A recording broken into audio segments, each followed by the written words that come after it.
Hey guys, Fearso072 here with another video review. Now, I'm just going to tell you guys now my AEG is broken.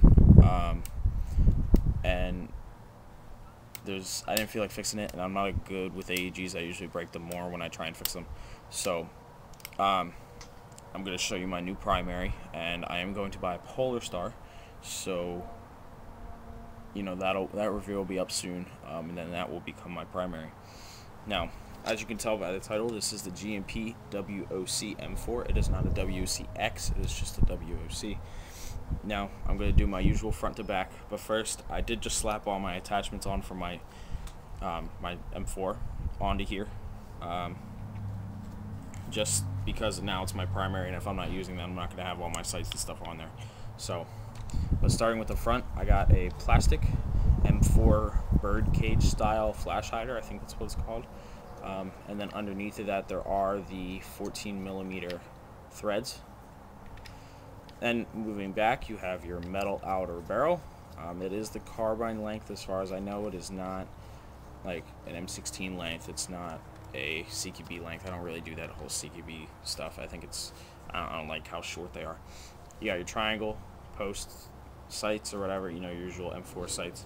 Moving back, I do have my AIM Sports flashlight on here, my AFG angle, or my Magpul angle foregrip, or AFG.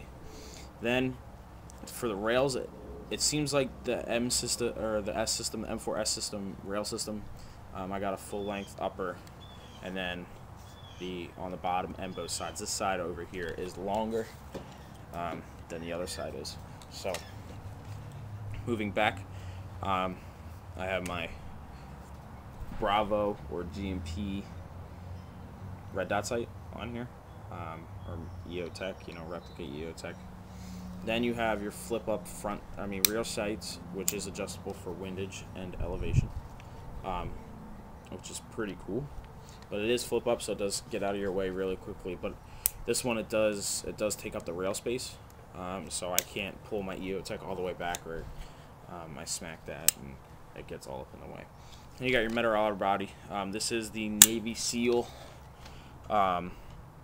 skeleton frog body. Okay, if you guys can see that, I'm not sure what my camera can see. It is all metal. And you got your M4 styled pistol grip, which is plastic. You got your metal buff tube, then your standard LE stock. Now I'm going to pull over to this side. I have the only change I've really made up to its stock, I have a Matrix mag catch in here.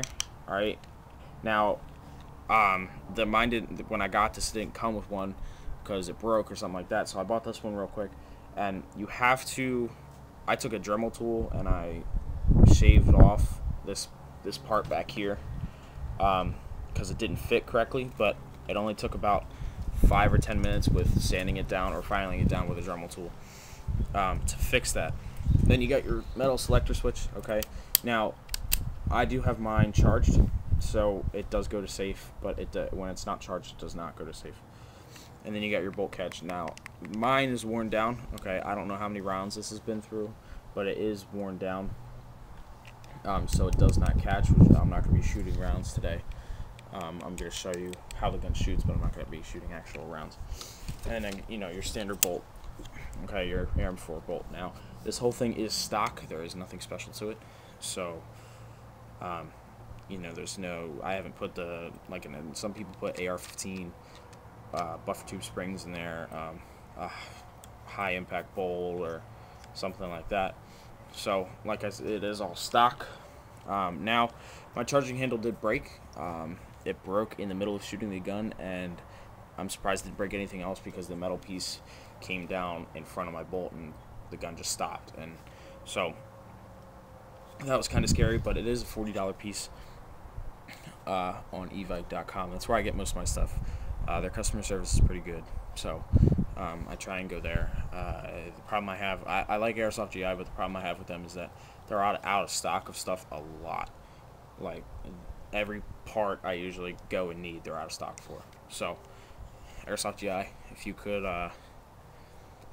restock some items, I would gladly buy from you, but Evike usually has everything I need all the time, so that's why I go there. Airsplat's pretty good too, but their customer service isn't the best. Now, this is the mag I got with the gun. It is a GHK magazine. It fits in there pretty snug, no wobble or anything like that. This one holds 40 rounds, plus one if you got one in the chamber already. And the gas efficiency on this mag is not the best. I can usually get maybe a mag and a half with these GHK mags, as opposed to the G&P Magpul P mags. I can get like 3 mags out of with a full charge. I'm only going to do a few seconds just to show you guys how it shoots. But this is the G&P P mags. They run $50 a piece. That is a downside to GBBs, is that the mags are extremely expensive. So if you're trying to get a 6-mag rig set up like I have, you got $300 worth of mags that I haven't even bought them yet, and I plan on using this May 25th or by Polar Star, depending on when I get it. But yeah, this is the G&P P mags. They're pretty awesome, to tell you the truth. They work great. Now I am going to show you guys shooting, but let me open up the gun first, just to show you guys the internals. Now, I have found a way to not have to charge my gun all the time, but I feel like I'm going to break it. I do push a Allen key in there. You can use a screwdriver or your keys or something like that, but it does mess with sorry it does mess with your pin, and it marks up your pin. So, but I mean, here's the bolt. Okay, just I mean, you guys who have GBBs now, you know how it goes, but it is all stock in there. Okay, I did re-grease it recently, so it should be all lubed up and cycle really easy. But that's how I pull my hammer back now, when I'm test firing it and that kind of stuff. That is how I pull my hammer back. So I do, it does work without the charging handle, but I don't want to have to worry about it during fighting, during like getting a game or something like that. I don't want to have to worry about it, so I put a lot more gas than I need in the mag, just so it pulls it back all the way, so I don't have to open up my gun and that kind of stuff. But I haven't used it in a skirmish yet. But here's the firing test for you guys.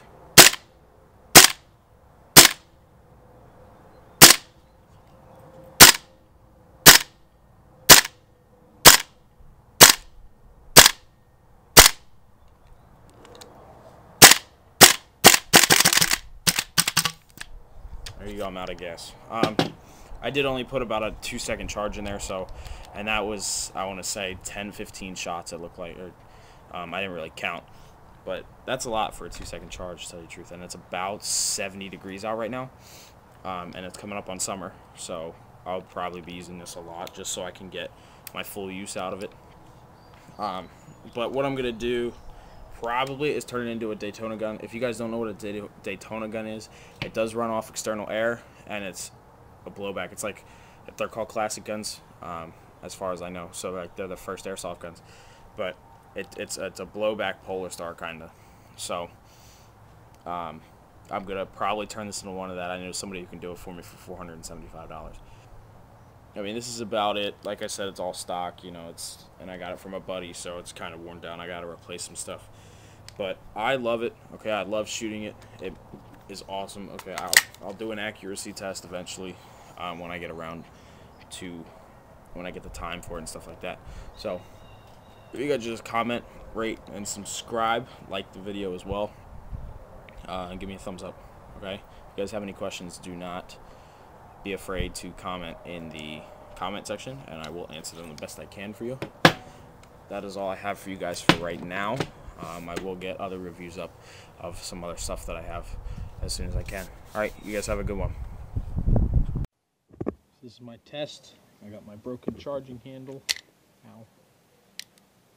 So I gotta pull my hammer back on its own, which means my first round is not going to fire out of the magazine. Test number 1.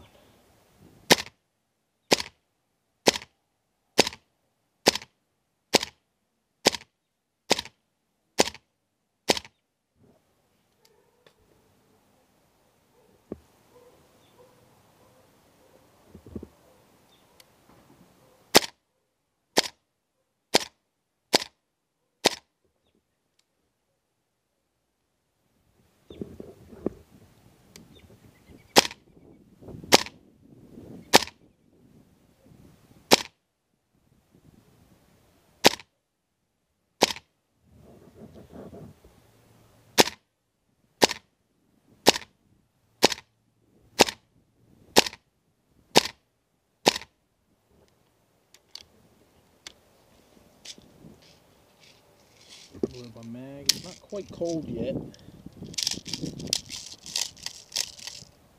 Put a few in there for right now. My bolt catch is also worn down, so that is kind of a bummer.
Out of gas.